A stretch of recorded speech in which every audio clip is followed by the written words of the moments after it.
And the national narrative was about grit, comebacks, and overcoming adversity. And the city shined so bright for the world to see on those overhead drone shots. So we're proud of our Lions, and we're proud of our city, and we're looking forward to 2025. As we get started today, I would just ask you to silence your cell phones so we don't disturb the program. And if you've been with us before, you know we always begin with a pledge and a prayer. So please stand and join me as we get started by honoring our country and the Pledge of Allegiance.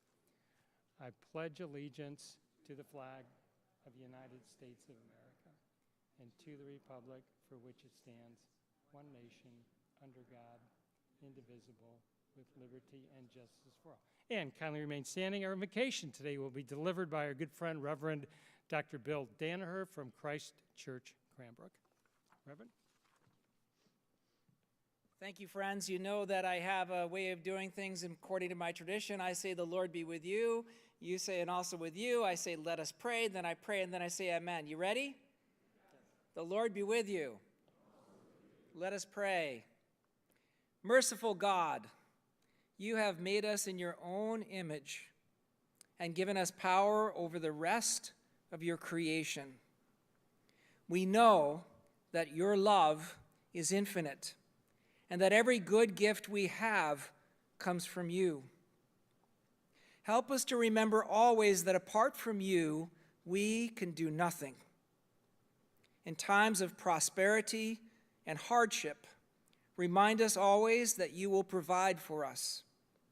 Give us business leaders the wisdom to lead the economies of our state so that we meet the needs of its citizens.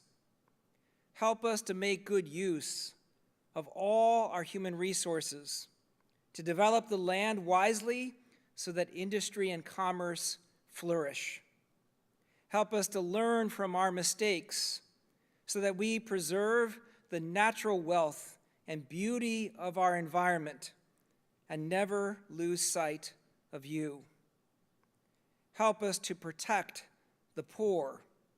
Give us your spirit so that we provide for them, protect them, and open new opportunities for them so that they may live with the dignity they have as your beloved. Encourage us who have been blessed with enough to share with those who struggle to live. Give us humble, grateful, and loving hearts so that we generously give to others as you have generously given to us. We ask this by your mighty name. Amen. Thank you, Reverend. You may all be seated. Quick couple of special thank yous, Detroit Public TV and WDIV Local 4 for live streaming our meeting today, and to WJR, who's doing their focus show with Paul W. You'll see them at lunch in the ballroom. You know, if you've been with us before, students are so important to us. They're here today and always, courtesy of our generous corporate sponsors. Their morning already included a private reception with our panel today. Let me just tell you who's with us. We're pleased to have University of Windsor students, sponsored by Quentin and the MEDC, and also Eastern Michigan University students, thanks to Emily and Lori and NBS Commercial Interiors. Please join me in a round of applause to welcome the students, thanking their sponsors. I always want to take a moment to shout out our sponsors, as they are the reason that we can do programs like today's. We can never thank them enough. If you're interested in becoming a sponsor, we'd love to talk with you about that. You can see me at lunch. 91 years of speakers, and those speakers tell the history of our country. And January 21st is a very popular date in the DEC's history. Quentin, Rachael, and Gabe, our panelists, now join a distinguished list of 16 others who spoke on this day at the DEC, January 21st. Beginning way back in 1935, a U of M economist named Professor Ira Scharfman addressed Detroit leadership on ideas to lead Detroit out of the Great Depression. And in 1963, the president of the American Medical Association delivered a speech titled Medicare, Boon or Political Fraud. And here we are 62 years later, and some might ask the same question, right? 1980, chairman of General Motors, Tom Murphy. 1985, this one was big, President Ronald Reagan on our stage. 2003, U of M President Mary Sewell Coleman, and 2011, Mayor Dave Bing. And today we're pleased to add Quentin, Rachael, and Gabe as our 17th through 20th speakers on this day in DEC history. Let's congratulate them with a round of applause. And finally, we want you to use your smartphone to be involved in the program, take lots of pictures, share with the hashtag Econ Club, and you can also submit a question for our guest using the QR code you see on your screen. And those questions will make their way to our presiding officer, who I'm about to put to work. Mike Land is the Metro Detroit Market President for Huntington Bank. He is a DEC board member, an amazing supporter of the DEC and me personally, and so vital to so many things in our city, region, and state. Ladies and gentlemen, please welcome Mike Land.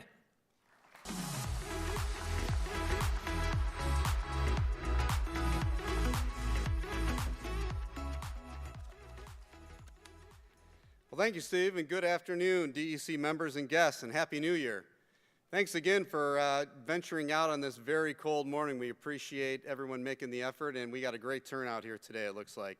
It's my privilege to introduce today's roundtable. So first, Quentin Messler Jr. is the Chief Executive and Economic Competitive Officer of the MEDC and Chair of the Michigan Strategic Fund. Messler is charged with executing MEDC's core mission of business development and attraction, community development, providing access to capital, and enhancing Michigan's image and brand with a focus on building a strong and equitable economy for all Michiganders. Messler received a BA from Princeton University and his JD and MBA from Columbia University. Rachael Eubanks is the 47th Treasurer of the state of Michigan. She is committed to bringing creativity, collaboration, and commitment to identify and implement solutions to some of Michigan's greatest challenges. Rachael is a graduate of the University of Michigan with a bachelor's in economics. Next, Dr. Gabe Ehrlich is the director. He's got a long title here, but he's the director of U of M's Research Seminar in Quantitative Economics. Ehrlich oversees forecasts of the U.S. and Michigan economies, and he presents regularly to the Michigan legislature and governor about Michigan's economic and financial prospects. Gabe received his PhD in economics from the University of Michigan. Our moderator today is a familiar face to many of you. Daniel Howes is senior editor and business columnist at the Detroit News. Daniel holds an bachelor's degree in history from the College of Worcester in Ohio and a master's in international affairs from Columbia University. Ladies and gentlemen, please give a warm Detroit Economic Club welcome to our roundtable.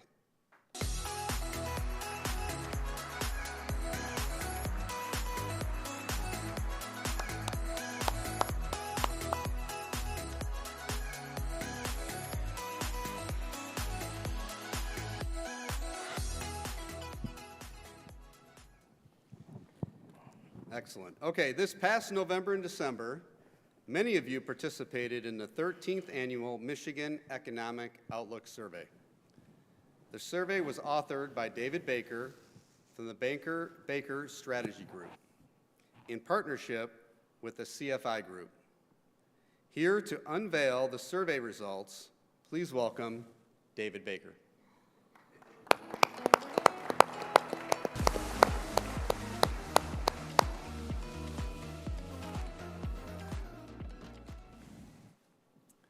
Hello. We are delighted to present the results of the annual Michigan Economic Outlook Survey. Our esteemed panelists today will provide the insight on Michigan economy. My job is to simply present the results from what we heard from our respondents. Before we begin, I just want to quickly thank Steve Gregorian and the Detroit Economic Club for help over the course of this program. And thanks also to Diane Keller, Sherry Petrus, David Ham, Don Hart, Jimmy Shao, Brad Smith, and Vicki Amungin, who were instrumental in helping us get set up.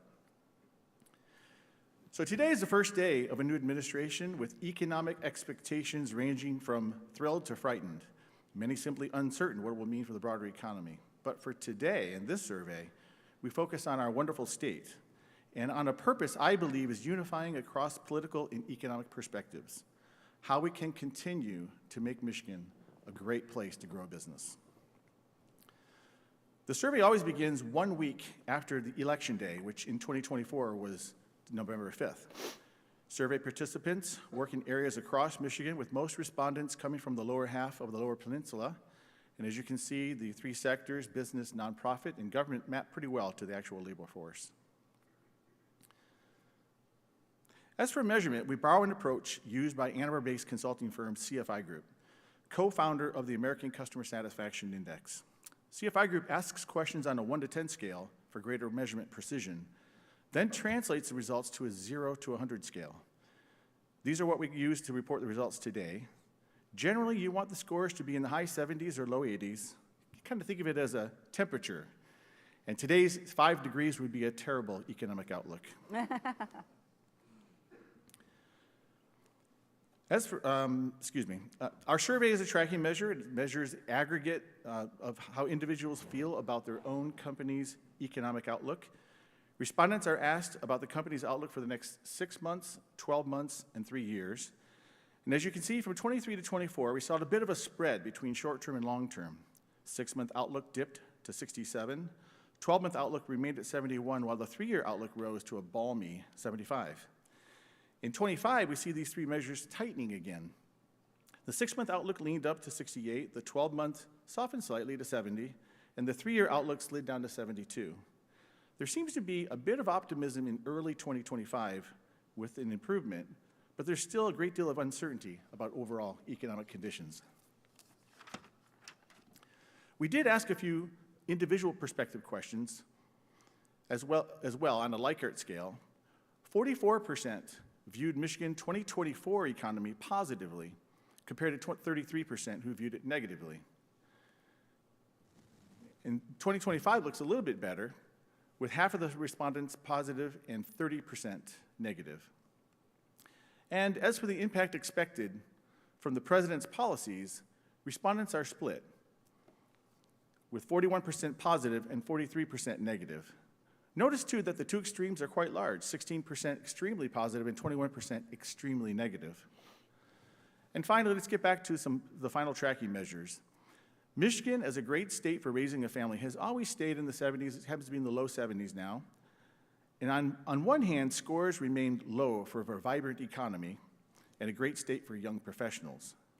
On the other hand, respondents see some improvement with Michigan as being a business-friendly and on the right track.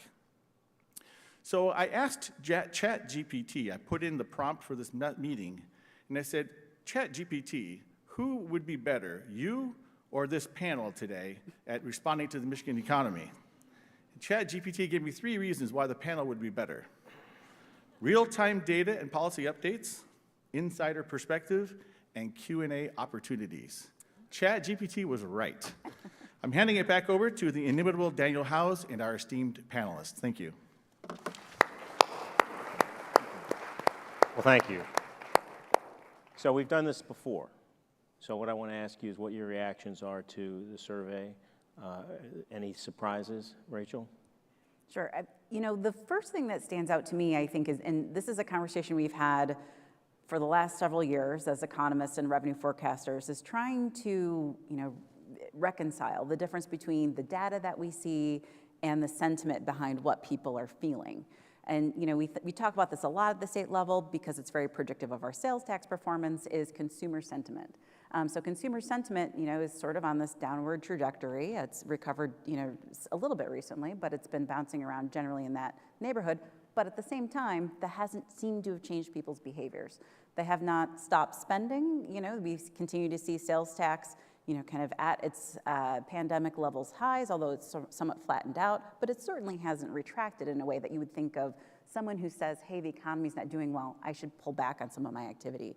The same thing seemed true, that was my first reaction of looking at some of the business sentiment that the survey demonstrated.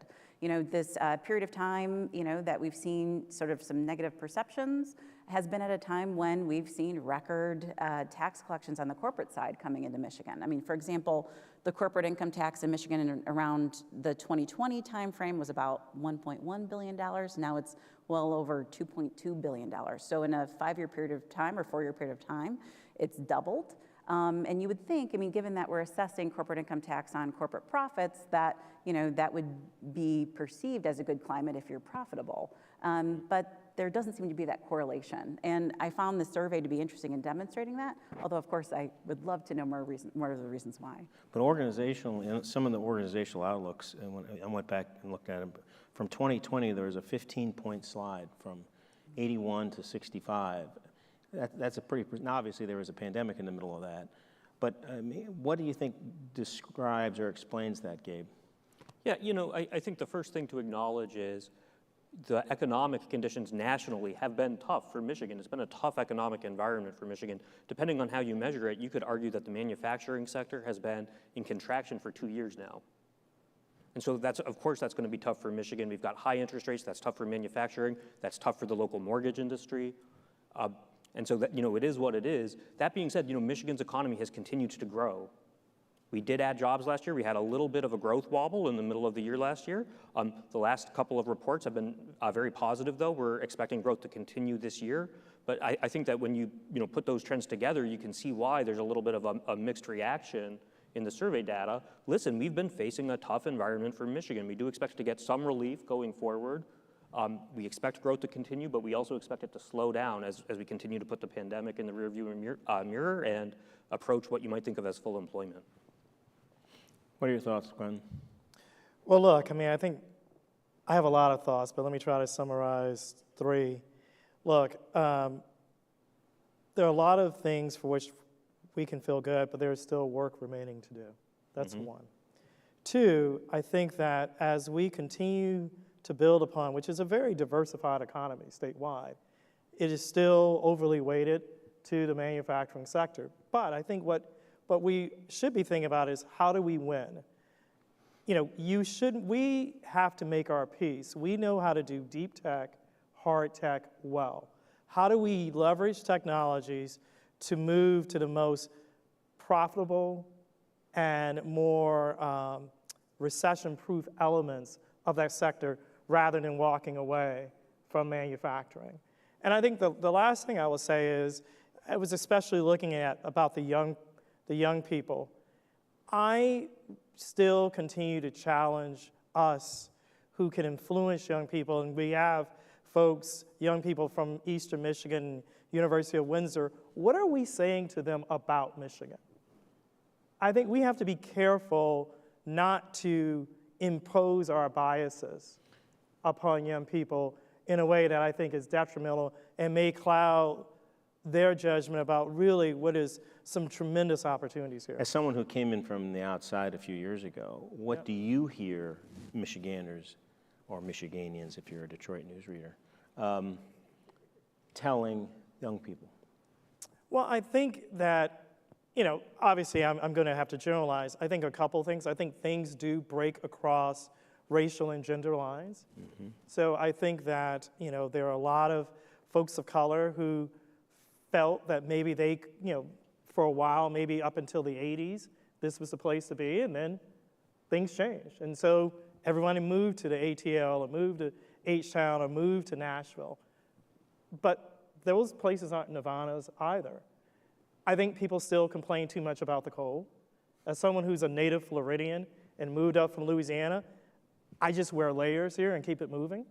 And I think the last thing I would say is, you're now, and despite whatever disappointment we have for the Lions, I think the Lions' success, the resurgence of the Red Wings, the Tigers, and the Pistons, Michiganders and Detroiters have always been winners. And I think you have to, no matter what is facing you in immediacy, you have to keep that winner's mindset. And that's just something that, if you're in the South and you're losing, you kind of you're like, that's just a temporary thing. And I think that's just a very different mentality.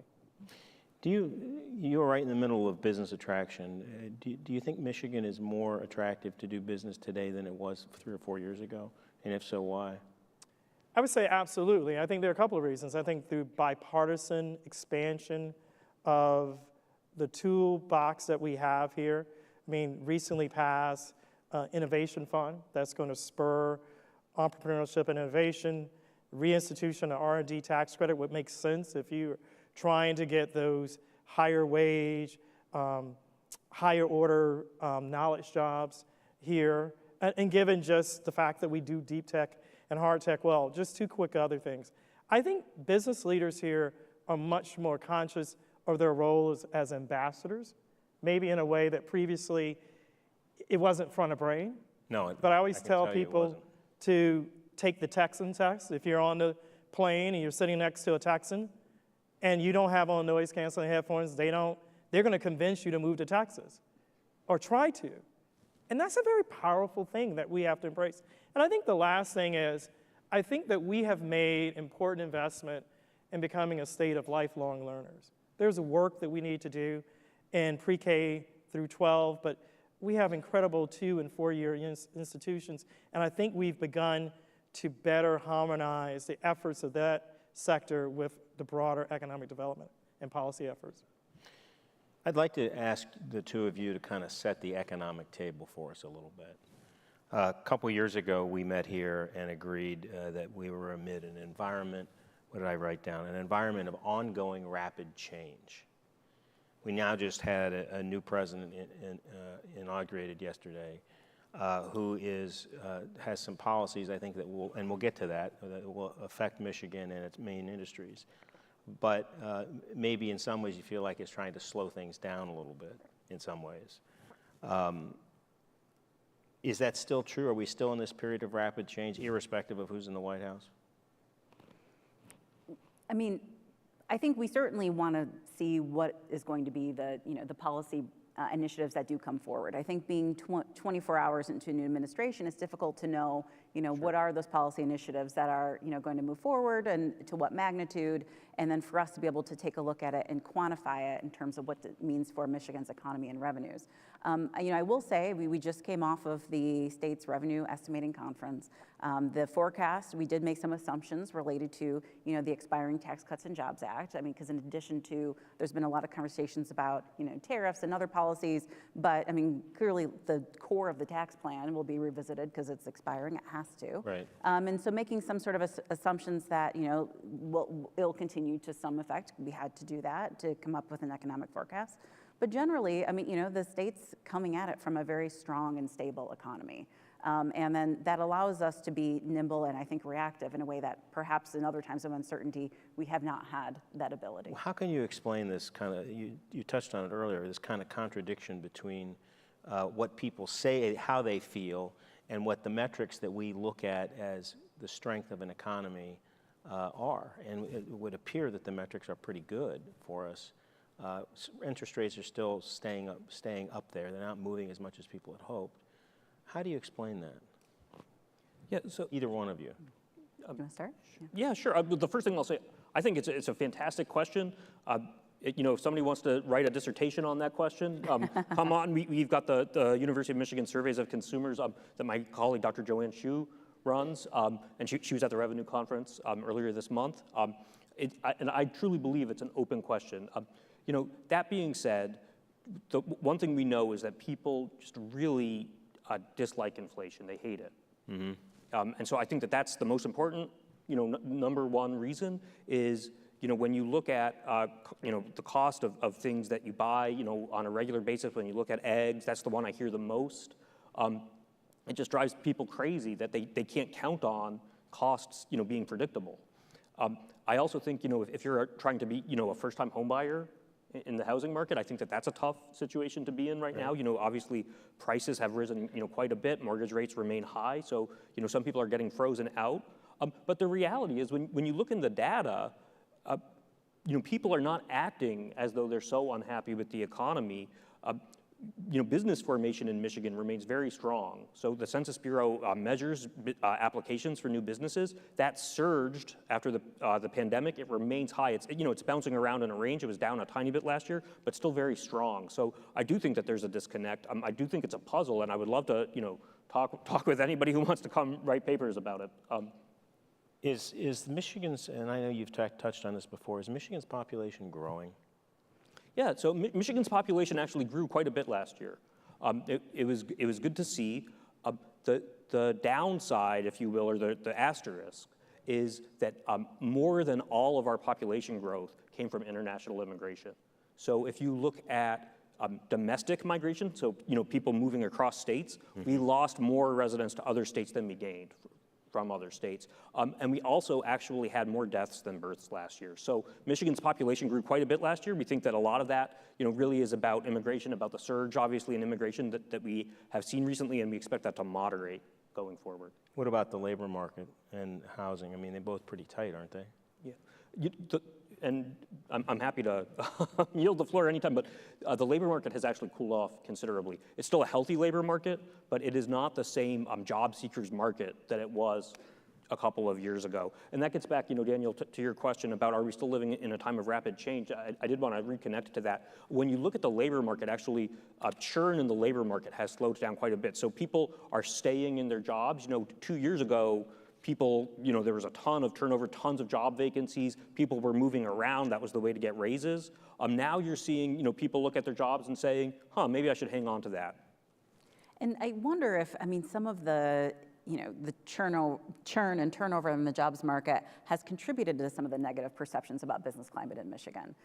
If we were coming off this period of time where for the first time we had, more job postings than job seekers in a very long period of time. And we understand, that would be very difficult as an employer to navigate. If it's the investment you have to put in new staff, the training that happens, the economic components of that. And so, as businesses are looking at what does my workforce look like, do I have, the right compilation of people in the right places, and what is the turnover going to look like? That does seem like that could potentially contribute to, hey, I feel like I'm operating in a negative business climate.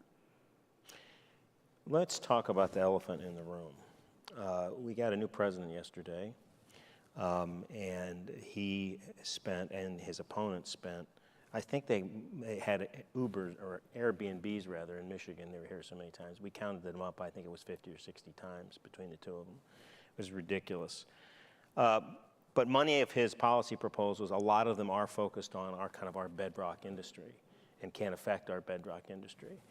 And I kind of want to get your take on that and what that may mean going forward. We know what he said. We don't yet know what's going to be done, and those are two very different things. Many of his proposals cut to the heart: trade, tariffs, emissions, electric vehicle incentives. What's your initial take on? Do you see this as a negative and that could be disruptive, or a net positive, or maybe just a net zero? Start with Quentin. Look, we all want and wish the Trump-Vance administration to do well. We as Americans need them to do well, and we're hoping that they do well. I'm always going to see it as a positive because President Trump understands that Michigan will always matter electorally. And while he won't be on the ballot in 2026 or 2028, certainly the legacy he's trying to build will be. And Michigan is going to be important. I think the treasurer said it best, and Gabe has also said, it's early. I think that, Mario Cuomo once said, you campaign in poetry and you govern in prose. Right. And I think the complexities as information and the Trump-Vance administration do their due diligence will become apparent, especially if you areas of tariffs. But I'm optimistic because the president is smart and he understands that Michigan matters. And not only just Michigan, but there is an entire I-75 automotive corridor, as well as a coalition of southern states. So the auto industry isn't just Michigan anymore. No. It is nationwide. And also I think the piece that I have to be better about articulating, and I think others have to, the automotive industry, the innovation in that sector catalyzes innovation and brings people to the party that then go ahead and innovate, whether it's in fintech or insurance tech or other consumer durables. So I think that virtuous cycle will become more and more evident as the president digs in, he gets his economic team engaged, and we continue the process of continuing the dialogue that has to occur, not only with the president, but leveraging our very influential federal delegation. You deal with businesses all the time. I think it's fair to say that we've made this transition from the Biden administration to the Trump administration, and the pendulum swung very rapidly, and you see that in some of the actions that the president's already taken. Is there any scenario you can think of where that's good for business? Because you're going from one extreme to the other. Electric vehicles, EV incentives are two good examples. Well, look, Michigan never had an EV mandate. Right. Full stop. And I think if we just, focus on just the auto sector for a moment, there will be some suppliers who will welcome the slowing of the transition to electric vehicles. But there will be other propulsion systems. And so I think there will be some that will be happy about that. I do think that the Trump-Vance administration will have a federal industrial policy. They have said they want to bring supply chains home. How they do it in clean tech, how they do it in semiconductors, how they do it in defense and aerospace, how they do it in mobility, they have to flesh that out. Let's give them the time. I think it's not even been 24 hours. Right.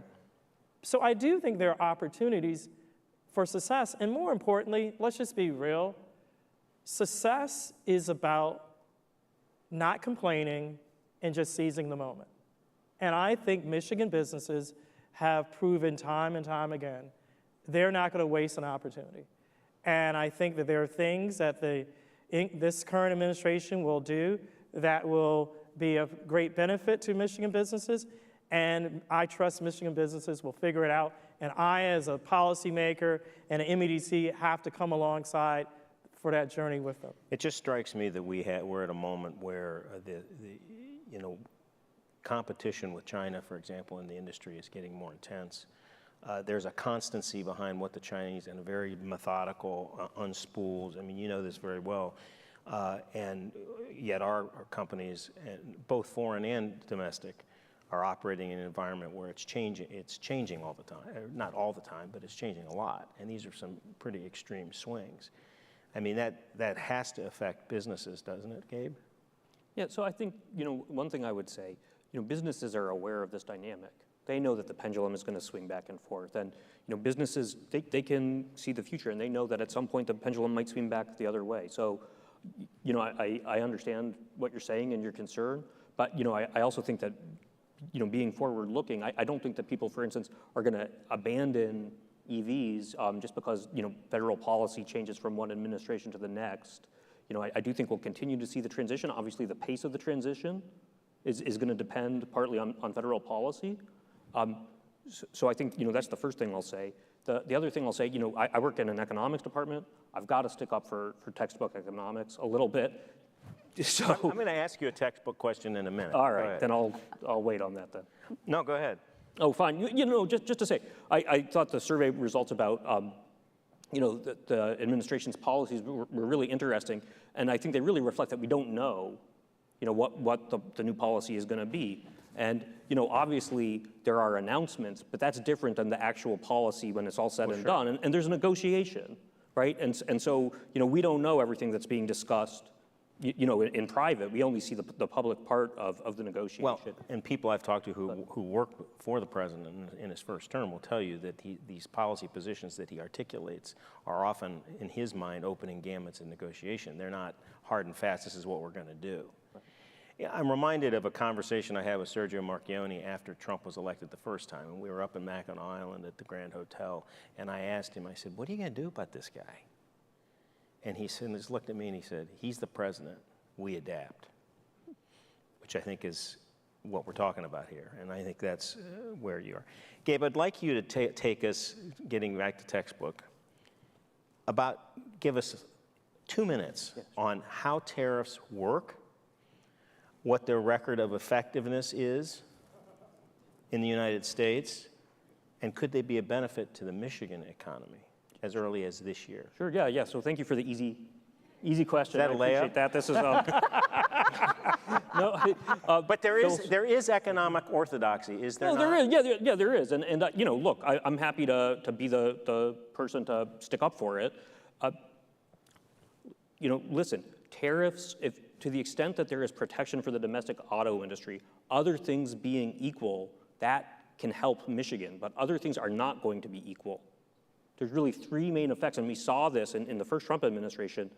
You know, in the 2018 and 2019 trade war, we can expect retaliation from our trade partners, and we can expect impacts on the supply chain. We can expect production costs to go up. So when you look at, you know, the most recent trade war, so to speak, or round of tariffs, what we saw is that those two other effects, rising input costs and retaliation from our trade partners, generally outweighed the domestic protection effect. And so I think, you know, honestly, at the end of the day, a lot is going to depend on the details. And, you know, it's early to say what those will be, but I think it's really important to keep in mind, look, it's not going to be all else equals. We're not going to be able to get protection for the domestic auto industry or for domestic manufacturing without paying a price. Rachel, do you have anything to add? I mean, you know, I think Gabe touched on it so well. Being a student of the economics program at University of Michigan, I appreciated the response. I think, you know, the industry that we have here in Michigan is complicated. You know, we've got a very complicated supply chain network. We know that there's various implications that will occur depending on the tariffs. And Gabe pointed out, you know, it's not necessarily directionally obvious depending on the way that the tariffs are designed. I'm certainly happy, you know, one of the things I think that gets lost in the president's announcement of the tariffs yesterday is he did ask for data from key department heads to be supplied to him and relatively quickly in the next couple of months. And we're hoping that that data will be really reflective in understanding our economy here, the importance of the tariffs on our supply chains, the importance of protecting, you know, jobs and working families, and keeping costs low. You know, the uncertainty, of course, doesn't just impact businesses, but consumers as well. And if, you know, there's concerns about, you know, what tariffs could be, could that change spending patterns or, you know, just the timing of purchases? I mean, that could be something to think about as well. But I'm certainly happy to hear that they're taking a data-driven approach. But I think we said here a minute ago that consumers hate inflation. And aren't tariffs considered inflationary? Yeah, sure, I'm happy to, again, stick up for, yes. I think that in general, they will drive up costs to consumers. Tariffs are a tax that consumers pay, and you know, there's a lot of theory, there's a lot of data work. You know, in principle, the cost can be shared between people in the United States and you know, suppliers abroad. But at the end of the day, I would expect some increase in costs from the tariffs. Quentin, you and I've talked a lot about competition and the work you're doing with hunting, being the big game hunter, as it were, for investment. Is Michigan, do you think, more competitive for jobs and investment than it was 2 years ago? More competitive. Competitive. Of course, the answer is yes. And I just want to challenge the premise of the question. I mean, we have to win both chunk plays, to use a football analogy, the big game, but we also have to be willing to be able to move the chain and not turn the ball over. So that's why you have to have an innovation fund. That's why you have to have the R&D. That's why you have to have the business attraction and community revitalization budgetary item that the legislature passed every year to support incumbent Michigan business. It has to be an and. And I think, yes, we're more competitive than we were 2 years ago. Do we still have work to do? Yes, I'm not going to be satisfied until we're number one. But I think you can see an undeniable upward trajectory, but we still have work to do in order to get to where we need to be. So it's kind of an all of the above strategy here. It's not just trying to hit the home runs, to borrow another sports analogy. I mean, it's. You have to be able to win multiple ways. You have to be able to go to baseball, my weakest North American sport. You have to be able to hit the home runs. You have to also be able to win a shutout. and you have to be willing to play small ball. You know, you get a single and you move over and be able to play disciplined, mistake-free. I think the biggest thing that I would leave the members of this group, let's not make any self-imposed errors. If we can play error-free, I will take Michigan's hand against any of the 49 states and all the Canadian provinces and all the Mexican states. Because the one thing in all, you talked about the methodical nature of China, explosive creativity. We can create trunk plays. They're going to have to move to change. To use a football analogy, my favorite sport, it is tough to replicate 10-play, 80-yard drives. Right. And do that 3 or 4 times. But that's why you have a Jamil Gibbs. That's why you have a J-Mo, because they can get those chunks, those explosions. And I think that is still a big part of who we are as Michigan and who we are as Americans. You have, since the thing you and I are not supposed to talk about, that thing that Ford did down south a few years ago, there have been some major investments in the state. 2 that I would bring. One was Ford at Marshall, and the other is Goshen and Big Rapids. And both of them, to my surprise, and I've been covering business here for 30 years, the opposition that started to well up against those local opposition, I found very surprising, because I think historically those kind of investments in Michigan would be warmly greeted. I'm curious about what you think is driving that, and is this, and I've seen this in other parts of the country. I mean, there's been some stuff in Georgia pushing back against, I think, a Rivian operation. Again, a small bucolic town in central Georgia that doesn't want this kind of, that's why they live out there. What's driving that, and what does that tell you about kind of economic development challenges in Michigan this year and going forward? You know, I think every local context is case specific, but I think in general there are 3 things. Once upon a time, there used to be an implicit assumption for economic developers that growth was good. All communities wanted to grow, and that you didn't need to make the case as to why a community should grow. I think that's one. You have to make the case. 2, I do think that with the proliferation of information, I think facts are relatively unmoored from reality, that people can fill a void with information that is unmoored from reality. And it's difficult to, once you get something set in your mind, it's difficult to change a narrative, even if you are presented with a universe of facts to the contrary. And I think its last thing is this issue of expectations. You know, I think there are some communities, or some people, let me not say communities. I think it goes back to that survey question about young people. What are we saying to our young people? What are we saying about our expectations for what's possible? Mm-hmm. And I think some people sort of say, look, you know, I went through the hard times, and I'm good. You know, the scar tissue is built up. We are where we are, and people have a remarkably high pain threshold. And change requires a commitment to deal with some unknowns. And we see people say, that's okay. I'd rather deal with whatever limitations in my current environment, because I know it. A follow-on to that is you're playing, I'm sure, spending a lot of time playing in the electric vehicle space, meaning looking for and trying to win investment.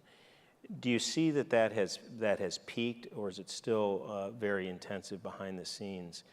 You know, the industry is pulling back a little bit. You've got a new administration that I think clearly wants to refocus on the traditional auto industry, fossil fuels, internal combustion engines.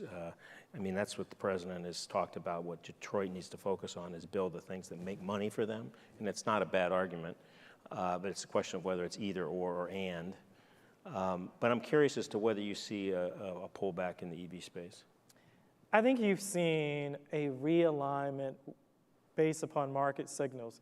EV sales are growing year over year, but they're not growing at the rate that maybe some of the build out for some of our tier 1 and tier 2 suppliers.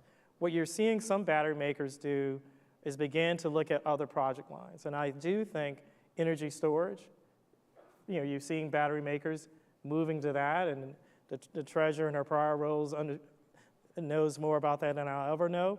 But I think you're seeing people be creative. Let me just say this. We have to be able to go and compete in multiple different venues and areas. Period, full stop. Interesting. I have a question for you, Rachel. There's new leadership in the legislature. And how do you expect that to impact economic development in the state, if at all? Yeah, I mean, I think the governor has a great track record of working with a divided legislature. That was the first 4 years of her administration, is doing that, and I think she had a tremendous amount of bipartisan success moving bills across the table. And I know that she's reached out to the new House leadership and intends to work very closely with the new speaker and trying to move some of these initiatives forward, these critical initiatives that Quentin has talked about. I'm certainly optimistic that as Michigan will continue to work together just like we have in previous years. I think we're up against time here, so I want to just ask one final question of each of you. What do you think is the greatest or are the greatest, singular or plural, threats to the Michigan economy in 2025? Rachel? You want to pass? Gabe, why don't you go first? I'll come back. I'll come back to me. That's a hard one. Yeah, I think one thing is we do need predictability in what, trade policy is going to be. So, I've kind of stuck up for the textbook, so to speak. I understand the real world is complicated, but what I think the unpredictability, really runs a risk. And there is a little bit of a game of chicken that can happen with our trade partners. And that I think can really create uncertainty. It can, lead people to wonder about investments. So I think, to me, the unpredictability is a big risk. And then the other is, just the business cycle. What would happen if we do have a national recession? I should ask you, that word didn't come up, but do you see any credible case for recession in 25? It's always a risk. I don't expect a recession in 2025. That's not our base forecast. But that risk is always out there. Quentin, biggest threat? Yeah, I think the biggest threat is our inability to reconcile that we need all of our sectors firing, whether it be agribusiness, tourism, and especially the auto sector. Our inability to make sure that we're prepared policy-wise. I'm not afraid of the outside. I'm afraid what's in our own heads about who we are. Right. Well, thank you all very much. Appreciate it. Absolutely.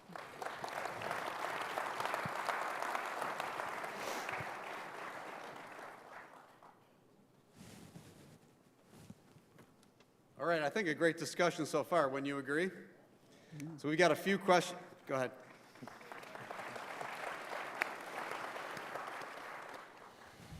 So we've been monitoring. There's a few questions from the audience that I want to ask the panel here.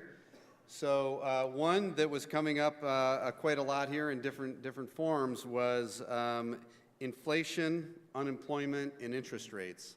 So I think I'd like to ask the panel, in 2025, what is our view on where do we think inflation is going to be? Where do we think employment may end up? And if you have a crystal ball, where you think rates may be in 2025?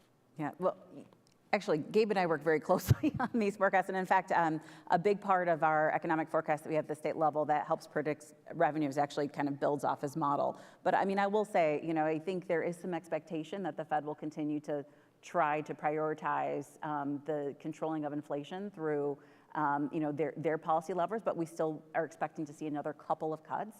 It may not be as many as what we had thought, a year or so ago, but certainly that will still be built into the forecast.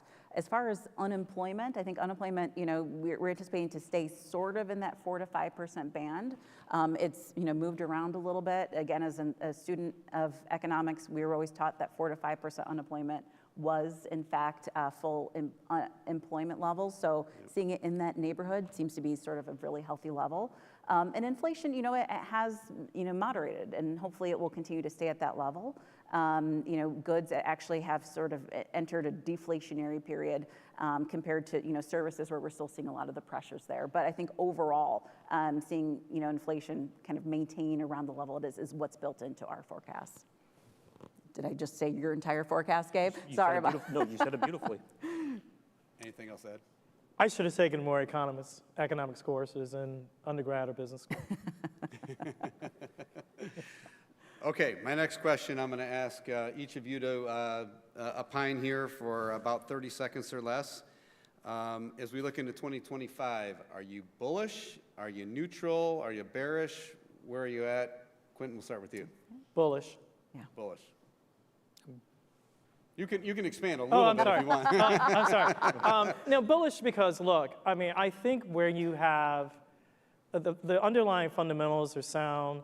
I think you have new leadership at the federal level, which will shake up things and create new opportunities. And I think that our companies, our workforce, they're prepared and built for whatever comes. So yes, I'm bullish for those reasons. Gabe? I'm cautiously optimistic. I do expect growth to continue in Michigan, a little bit slower than we had last year. But I do expect us to the state to continue adding jobs, and along the lines of what Quentin said, I think that people are prepared for this environment. It's been a tough environment in Michigan, and we've hung in there as a state. I think things should improve some as we move through the year. As Rachel said, maybe a little less quickly than you might hope, but we do expect some improvement. Great, Rachel. I might say this a little differently than the way that Quentin said it, but I am incredibly optimistic. I think we are so much more resilient as an economy, than what we've seen historically.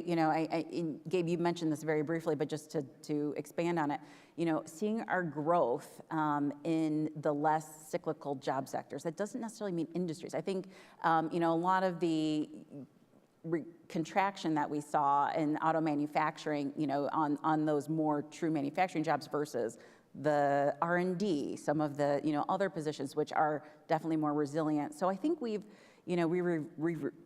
reshaped our economy in a way that continues to become more and more resilient over time. And I know that we have a lot of fears as Michiganders about how bad recessions have been for us in the past. And I think as we continue to go through this work, as Quinn continues to do his excellent work and bringing in employers and expanding employers that help us create that resilience, I think we're going to continue to thrive in a more variety of economic conditions than what we have previously. Great, thank you. Okay, so now it's time for our lightning round. So I'm going to hit you guys with some quick questions, and if we can just do some quick answers back as we run around. So the first question I would have is, what did you want to be when you were growing up? Rachel, I'll start with you. I think probably like many other kids, I was given a menu of like doctor, lawyer, you know what I mean? And I think I always wanted to be a doctor until I went to go take, organic chemistry classes, and I realized that was not for me. So I ended up still trying to help people through government, but I do that through a finance and math lens where you don't quite get as dirty on your day-to-day job. Gabe? I always thought I would be a lawyer because I like to argue. I found economics. You can argue with numbers. It's been great. So, NFL strong safety. Well, we could use some of those too. Person other than your family member you would like to have lunch with? Quentin? Herbie Hancock. Gabe? wow. Other than my family member, I was. That's a tough one. I don't get out that much, but but I'm gonna pass to you, Rachel. Yeah. Just because it seems sort of out there, I would say Alexander Hamilton. I mean, why not? To get a sense to, have a chance to talk with the first Treasury Secretary in the United States. He might have a few words of advice for a treasurer like myself. So, I'm going to say Alexander Hamilton. Gabe, if you want to have lunch someday. Yeah, love to, love to. I was going to say, you know what? I wasn't off the table for an answer, by the way. I'd love to get lunch with the president and the board of regents at the university and hear about their thoughts for the university and what it does for the state. Sure, yep. Gabe, I feel like we could make that happen. I feel like that's They're it's Okay, how about this? If you could trade places with someone for a day, who would it be? Go to Quentin again. Dan Campbell. Oh, interesting. wow. Yeah, that's a great one. I'm not going to argue with that. I'll go ahead and say Sharon Moore. Okay. Oh, Yep. okay. I'll stick with the sports team and say Caitlin Clark. All right. All right, and one more here. I have two more, actually. Describe Detroit in one word. Urbane. What was it? Urbane. Oh, urbane. Resilient. Yeah. I think inspiring. Great. Nobody said grit. I was wondering if we were going to get grit, so great. Okay, and the final question I have for all of you, what advice would you give your 25-year-old self? Rachel, I'll go to you. Sure. I think I would tell myself that, you can do so much more than what you think you can. I think our young people, can have a little bit of a blockage of confidence, and I think the more you go out there and challenge yourself, the more you realize what you can do. I would go ahead and say, don't stay behind a screen, whether it's in your work life or your personal life. Get out there. Yeah, I guess quick three-parter, move to Michigan earlier. The second is become someone that can be counted upon. And then third, express gratitude. Great. Can we give a hand to our panelists and our moderator?